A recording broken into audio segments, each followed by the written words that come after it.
সততা medical admission প্রকল্পের যে টেক্সট বইগুলো আমরা পড়াই, সেগুলা কিন্তু দেখো দাগানো না। কেন? কারণ আমরা এনকারেজ করি যে তোমরা নিজেরা বই দাগাও, আমাদের ক্লাস করো অথবা যার ক্লাসই করো তুমি, ঠিক আছে, অথবা দাগানো বই পিডিএফ যদি তুমি বের করে নাও, সেটাকে ইউজ করে তুমি নিজের বইগুলা দাগাও, নিজে নিজে নিজের হাতে কলমে কাজ করো।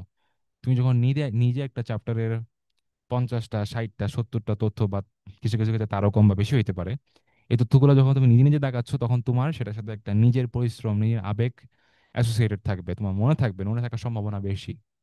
সো আমাদের এই কারণে আমরা দাগানো বই ইউজ করি না, বরং ক্লাসে গিয়ে গিয়ে ফ্রেশ বইটা আমরা এভাবে দাগায় দাগায় যাই, যে জিনিসগুলো ইম্পর্টেন্ট। কারণ আমি যেরকম এখন এই যে ফ্রেশ বইটাকে নিজে নিজে দাগাচ্ছি, আমারও ভালো লাগতেছে।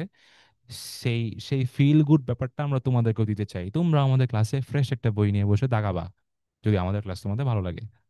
কারণ নিজে নিজে বই দাগানোর মধ্য দিয়ে পড়াশোনার মজাই আলাদা, এবং এটা মনে রাখার সম্ভাবনাও বেশি।